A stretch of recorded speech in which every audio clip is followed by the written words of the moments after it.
Parang may mali, pero hindi mo ma-pinpoint kung ano. Parang may nagbago sa energy. May kulang sa usapan. May kakaibang tension. At habang pilit mong hinahanap yung sagot, mas lalo lang nagiging magulo lahat. Welcome to Mercury Square Neptune. Ito yung klase ng transit na parang lahat vague, lahat emotionally blurry, lahat may hidden meaning, kahit minsan wala naman talaga. Mercury ang planeta ng communication, logic, decisions, information. Si Neptune naman, illusion, fantasy, intuition, escapism, emotional projection.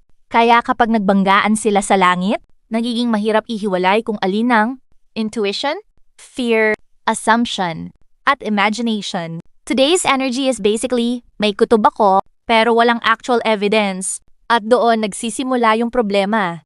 Kasi Mercury Square, Neptune can make people believe their feelings automatically equal truth. Kaya possible today na, in-overthink mo yung tone ng message. Naghahanap ka ng hidden meaning sa simpleng reply. Feeling mo may tinatago ang isang tao o gumagawa ka na ng buong emotional storyline dahil lang iba yung energy nila today. Minsan tama yung kutob mo, pero minsan din, pagod ka lang, anxious ka lang, o natatakot kang walang control sa situation. At ayaw ni Neptune ng certainty. Gusto niya? Reflection, observation, patience, intuition without panic. Kaya habang mas pilit mong inuunawaan lahat ngayon, mas lalo lang lumalabo. This transit is notorious for misunderstandings, mixed signals, emotional confusion, false hope, idealizing people, believing promises too quickly, at pagiging emotionally delusional habang feeling spiritually guided. Medyo harsh. Pero totoo, today is not the best day for making final conclusions, confronting people emotionally, assuming the worst, instant decisions, or turning one interaction into life-changing meaning. Kasi kulang pa yung impormasyon.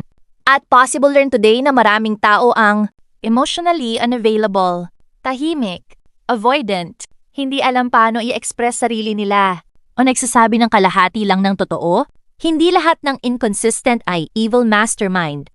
Minsan emotionally overwhelmed lang talaga yung tao. Pero, hindi rin responsibility mo na i-decode lahat.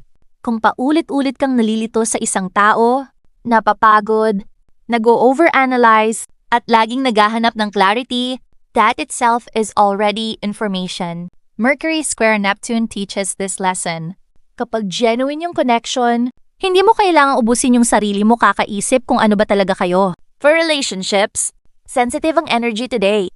Maliit na bagay pwedeng lumaki emotionally. Late replies, cold tone, kulang na reassurance, pagiging distant, misunderstood jokes, emotional withdrawal. Kaya today, mas okay ang direct communication, calm conversations, honesty without drama, asking instead of assuming. Kasi kapag assumption ang pinairal ngayon, ang bilis lumala ng misunderstanding. For singles, delikado today yung fantasy attachment. Ito yung isang interaction pala ang emotionally attached ka na. Ginagawan mo na ng meaning lahat. Feeling mo special connection agad. Gumagawa ka na ng future scenario sa utak mo kahit halos hindi mo pa kilala yung tao. Please stay grounded. Hindi lahat ng intense ay soulmate level connection.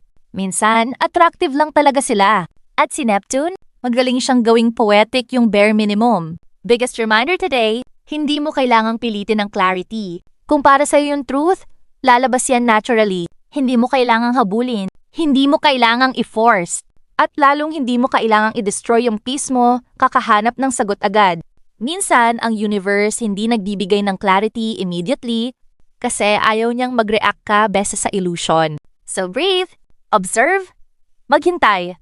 At huwag mo na gumawa ng permanent decisions habang temporary emotions ang nagmamaneho. Zodiac Energy Forecast. Aries, mainip ka today. Gusto mo agad ng sagot. Unfortunately, emotional loading screen era mo. Taurus, gusto mo ng reassurance pero ang mga tao today parang emotionally offline.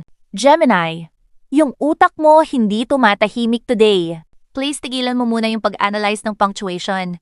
Cancer, sobrang sensitive mo sa energy shifts ngayon. Protect your emotional space. Leo, kapag kulang sa attention, feeling mo may problema agad. Hindi lahat personal. Virgo, trying ka gawing logical yung emotional confusion. Neptune said no. Libra, nakakapagod yung mixed signals today. Stop chasing emotionally unclear people. Scorpio, malakas intuition mo. Pero wag mong gawing evidence agad lahat ng nararamdaman mo. Sagittarius, gusto mo ng freedom pero gusto mo rin ng emotional certainty. Complicated combination.